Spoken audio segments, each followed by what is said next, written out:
આ નવરાત્રીએ ભીંજાવા તૈયાર રહેજો. પ્રથમ અને બીજા નોરતાએ હવામાન વિભાગની વરસાદની આગાહી. ગુજરાતમાં ચોમાસાના વિદાયની શરૂઆત થઈ ગઈ છે. 4થી વધુ જિલ્લામાં ચોમાસું વિદાય લઈ રહ્યું છે. કચ્છ, પાટણ, બનાસકાંઠાના થોડા ભાગમાંથી વિદાયની શરૂઆત થઈ. ત્યારે જતાં જતાં પણ વરસાદ નવરાત્રીમાં વિલન બનતો જશે. જી હા, ગુજરાતમાં નવરાત્રીને લઈને ઉત્સાહ આસમાને છે, ત્યારે ખેલૈયાઓએ રેઇનકોટ લઈને ગરબે ઝૂમવા જવું પડશે. કેમ કે હવામાન વિભાગે આગામી 22 સપ્ટેમ્બર સુધી સામાન્યથી મધ્યમ વરસાદની આગાહી કરી છે. હવામાન વિભાગનું માનીએ તો નવરાત્રીમાં કચ્છ, બનાસકાંઠા, સાબરકાંઠા અને પાટણ બાદ કરતા તમામ જિલ્લાઓમાં ગુજરાતમાં વરસાદ પડી શકે છે. 17 से 23 सितंबर तक हल्का से मध्यम बरसात का संभावना रहेगा दोनों क्षेत्रों में, गुजरात रीजन और सौराष्ट्र कच्छ दोनों रीजन में. और भारी बरसात का कोई पूर्वानुमान अभी नहीं दिया गया है. अभी जो हमारा फिशरमैन वार्निंग भी नील दिया गया है. બુધવારે રોડ પર અકસ્માતોની વણઝાર જુઓ, હચમચાવી નાખનારા દ્રશ્યો. વલસાડના છેવાડે વેજલપોર નજીક ગેસ સિલિન્ડર ભરેલો એક ટેમ્પો બેકાબુ બન્યો. ટેમ્પો ચાલકે સ્ટીયરિંગ પરથી કાબુ ગુમાવતા પૂર ઝડપે ટેમ્પો રોડની વચ્ચેના ડિવાઈડર સાથે અથડાયો અને ત્યારબાદ ડિવાઈડર પર ચડી ગયો. આ ઘટનાને કારણે દોડધામ મચી ગઈ. તો અરવલ્લીના શામળાજી પાસે શિક્ષકને નડ્યો અકસ્માત. કાર ડિવાઈડર સાથે અથડાતા અકસ્માત સર્જાતા 2 શિક્ષકોના મોત થયા. બોલુન્દ્રુ હાઈસ્કૂલ અને રાયસિંગપુરના શિક્ષકનું મોત થતાં શોકનું મોજું ફરી વળ્યું. આ બાજુ કડીના લોહર ગામ પાસે ડમ્પરની અડફેટે 14 વર્ષના સગીરનું મોત થયું. કાકાના ઘરેથી પરત ફરી રહેલા બાળકને ડમ્પરે અડફેટે લીધો. બાદમાં ડમ્પર ચાલક અકસ્માત સર્જી ફરાર થઈ ગયો. બાવલુ પોલીસે ડમ્પર ચાલક સામે ગુનો દાખલ કરી તપાસ હાથ ધરી. આ દ્રશ્યો વડોદરાના નેશનલ હાઈવે 48 પરના છે. રોડ પર ખાડા તેમજ ખોદકામના કારણે એક સાથે 3 વાહનો વચ્ચે અકસ્માતમાં એકનું મોત થયું. ટેમ્પો ડ્રાઈવર હારૂન શેખનું અકસ્માતમાં મોત નીપજ્યું. ગેસ કટરથી ગાડીની બોડી કાપીને મૃતદેહ બહાર કાઢવા પડ્યો હતો. વિસનગરમાં 4 લોકોએ ભર બજારમાં યુવક પર કર્યો જીવલેણ હુમલો. મહેસાણાના વિસનગરમાં અસામાજિક તત્વો બેફામ બન્યા છે. પોલીસનો જાણે ડર જ ન હોય તેમ ભર બજારમાં જીવલેણ હુમલાની ઘટના સામે આવી. 6 જેટલા લોકોએ મળીને નીતિન ઠાકોર નામના યુવક પર હુમલો કર્યો. યુવકના માથાના વાળ પકડીને લોખંડની પાઇપ અને ગરદાપાટુનો માર માર્યો. ગેલેક્સી માર્કેટ પાસે મારામારી થતા નાસભાગ મચી ગઈ. ઘટનાને પગલે લોકોના ટોળા એકત્રિત થઈ ગયા. મારામારીમાં યુવકને ગંભીર ઇજાઓ પહોંચી. તો આ મામલે 4 લોકો સામે નામજોગ સહિત કુલ 6 લોકો સામે ફરિયાદ નોંધાઈ છે. વિસનગર પોલીસે ગુનો નોંધી 3 આરોપીને પકડ્યા. ડીસા અને બારડોલીમાંથી મળ્યું શંકાસ્પદ ખાતર. એક તરફ ખેડૂતોને ખાતર મળી નથી રહ્યું. ખાતરની ભારે તંગી છે, જેની વચ્ચે ડીસામાં ખેતીવાડી વિભાગે શંકાસ્પદ ખાતર ઝડપી પાડ્યું. ખાતરની કાળાબજારીનો પર્દાફાશ કર્યો. એક ટેમ્પો ભરીને જતા ખાતરને ઝડપી પાડ્યો. યુરિયા ખાતરની થેલી બદલી ખાતર લઈ જવાતું હતું. સાંચોરથી ખાતર ડીસા તરફ જતા વાહનોને રોકીને કંસારી ટોલ નાકાથી પકડી પાડ્યું, જેમાં તપાસ કરતા 60 યુરિયા ખાતરના શંકાસ્પદ કટ્ટા કબજે લેવાયા. ખેતીવાડી વિભાગે સેમ્પલને પરીક્ષણ અર્થે મોકલ્યા. બીજી તરફ બારડોલીથી સબસિડીવાળું નીમ કોટેડ યુરિયા ખાતર મળી આવ્યું. બારડોલીના મહુવાના તરસાડી ગામે 30 બેગ ખાતર મળી આવી. સબસિડીવાળું નીમ કોટેડ યુરિયા ખાતર ઔદ્યોગિક હેતુથી વેચાણ થતું હતું. શ્રીરામ રેઝિનના જવાબદારો તેમજ જથ્થો સપ્લાય કરનાર રિષભ ટ્રેડિંગ કંપની સામે ફરિયાદ નોંધાઈ છે. 30 બેગ નીમ કોટેડ યુરિયા હાલ FSLમાં મોકલ્યું. કુલ 67,260 રૂપિયાનું ખાતર મળી આવ્યું. સુરતમાં ગેસ સિલિન્ડરની તંગી, બાટલા લેવા 1 કિલોમીટર લાંબી લાઈન લાગી. આ લાઈન કોઈ રાશન ખરીદવાની નથી. આ લાઈન તો છે ગેસ સિલિન્ડરની. જી હા, સુરતની કીમ અને કોસંબા સહિત અનેક વિસ્તારોમાં ગેસ સિલિન્ડરને લઈને કકળાટ સર્જાયો. ત્યાં છેલ્લા 1 સપ્તાહથી ગ્રાહકો બુકિંગ કર્યા બાદ પણ સિલિન્ડરથી વંચિત છે. લોકોના ઘરે ગેસના બાટલા ન આવતા લોકોની ધીરજ ખૂટી અને એજન્સીએ બાટલો લેવા માટે લોકો પહોંચી ગયા.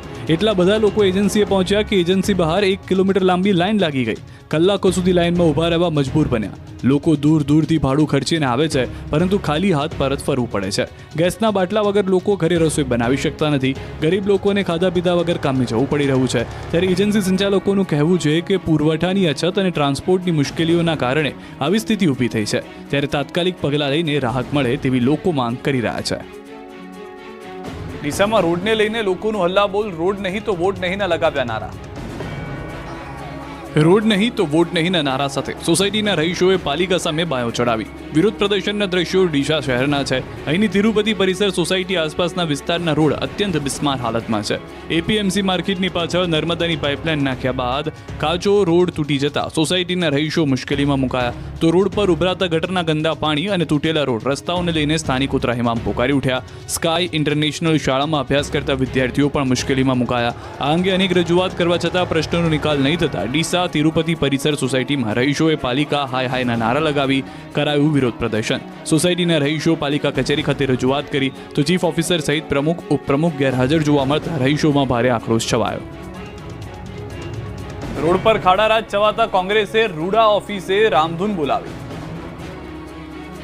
રાજકોટ શહેર અને ગામડાઓના રોડ પર ખાડારાજ છવાતા કોંગ્રેસે રામધૂન બોલાવી. રાજકોટ ગ્રામ્ય વિસ્તારના રોડ બિસ્માર હાલતમાં જોવા મળી રહ્યા છે. વરસાદ રોકાયા બાદ પણ રોડના કામ ન થતા રાજકોટ શહેર કોંગ્રેસ દ્વારા રૂડા ઓફિસનો ઘેરાવ કરાયો. ગંગાજળ છાંટી અનોખો વિરોધ કર્યો. કોંગ્રેસ કાર્યકરોએ રૂડા CEA ને બાનમાં લીધા હતા. માંડા ડુંગર, જસવંતપુર, મહિકા અને પાડ સહિતના વિસ્તારોમાં ખરાબ રોડ રસ્તા અંગે રજૂઆત કરીને અધિકારીની ચેમ્બરમાં રામધૂન બોલાવી હતી. સુરતમાં સવાલી સ્કૂલ બંધ થવાની વાતો વહેતી થતા વાલીઓ મચાવ્યો હોબાળો. વાલીઓના હોબાળાનું કારણ છે સ્કૂલ બંધ થવાની વાયુ વેગે પ્રસરતી વાતો. સુરતના વરાછા માતાવાડી વિસ્તારમાં આવેલી LP સવાણી સ્કૂલ બંધ થઈ જવાનો ગણગણાટ શરૂ થયો. હજુ તો અડધું સત્ર પણ પૂર્ણ નથી થયું. ત્યાં સ્કૂલમાં ક્રમશઃ વર્ગખંડો બંધ થઈ રહ્યા છે. વર્ગ બંધ થવાને કારણે ઔદ્યોગિક પ્રવૃત્તિઓ શરૂ થઈ જતા વાલીઓએ સ્કૂલે પહોંચીને હોબાળો કર્યો. સ્કૂલના સંચાલકોએ શાળાના વર્ગખંડ બંધ કરી તેમાં સ્ટોન લગાડવા માટેના મશીનો શરૂ કરી દેવાતા હલ્લાબોલ કર્યો. બાળકોના ભવિષ્ય પર તલવાર લટકતા મોટી સંખ્યામાં વાલીઓ સ્કૂલ ખાતે પહોંચ્યા. તેમણે ભરેલી ફીથી લઈને પુસ્તકો અને યુનિફોર્મના પૈસા પાછા આપવાને LC આપી દેવા માંગ કરી. સ્કૂલ વિરોધી સૂત્રોચ્ચાર કર્યા. અચાનક જ સ્કૂલ બંધ કરી દેવાની વાત વહેતી થતા વાલીઓમાં ચિંતા પ્રસરી. ત્યારે સ્કૂલના ટ્રસ્ટીએ ખાતરી આપી કે આખું વર્ષ પૂર્ણ થયા બાદ સ્કૂલ બંધ થશે ત્યાં સુધી નિયમિત અભ્યાસ શરૂ રહેશે. દ્વારકાના ખંભાળિયા તાલુકાના સોનારડી ફીડરમાં છેલ્લા 10 દિવસથી વીજ ધાંધિયાથી ખેડૂતો પરેશાન થઈ ચૂક્યા છે. સોનારડી ફીડર હેઠળ આવેલા અનેક ગામમાં વિસ્તારમાં પૂરતો વીજ પુરવઠો ખોરવાયો છે. હાલ મગફળી સહિતના પાકોને સિંચાઈના પાણીની જરૂરિયાત હોય તે જ સમયે વીજ ધાંધિયા થતા ખેડૂતો પરેશાનીમાં મુકાયા છે. ખેડૂતોમાં ભારે રોષ ફાટી નીકળતા PGVCL કચેરીનો ઘેરાવ કર્યો અને વીજ પુરવઠો આપવાની માંગ કરી. વીજ પુરવઠો નહીં મળે તો ખેડૂતોએ આત્મવિલોપનની પણ ચીમકી ઉચ્ચારી છે. સુરતની ઉમરીગર સ્કૂલના ધોરણ 11ના વિદ્યાર્થીએ ધોરણ 12ના સ્ટુડન્ટને માર માર્યો. સુરતમાં અમદાવાદની 7th ડે સ્કૂલ જેવી ઘટના બની. શહેરની શેઠ ધનજી શાહ રુસ્તમજી ઉમરીગર મેમોરિયલ સ્કૂલમાં થયેલા એક ઝઘડા બાદ ધોરણ 11ના વિદ્યાર્થીએ ધોરણ 12 કોમર્સમાં ભણતા એક વિદ્યાર્થી પર સળિયા વડે જીવલેણ હુમલો કર્યો, જેનો આક્ષેપ છે.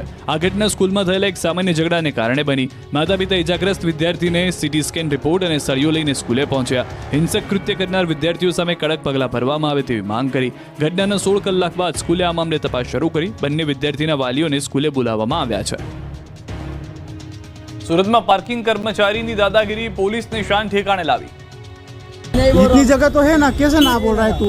कैसे लोकल के लिए जगह है बोल, और कुछ तो लोकल के लिए तुझे 1 घंटे भर में तो आना है मुझे. 1 घंटे में नहीं आएगा तो मेरे को मालूम है. अरे 1 घंटे में आऊंगा ना मैं. 1 घंटे में नहीं आएगा तो कैसे 1 घंटे में नहीं आऊंगा? 1 घंटे में नहीं, ये दोनों टायर की हवा काढ़ूंगा बोल. कैसे हवा निकालेगा तू? मैं वीडियो कॉलिंग पे हवा कैसे निकाल रहा है तू? हाँ मैं बोलो काढ़ूंगा. कैसे? 1 घंटे में नहीं आया तो बोल. क्यों फ्री में? સુરત રેલવે સ્ટેશનના પાર્કિંગમાં દાદાગીરી સામે આવી છે. પાર્કિંગમાં ગાડી ન મૂકવા બાબતે કોન્ટ્રાક્ટરના માણસોએ મુસાફર સાથે બબાલ કરી. પાર્કિંગમાં જગ્યા હોવા છતાં વાહન ન મૂકવા દેતા વિવાદ થયો.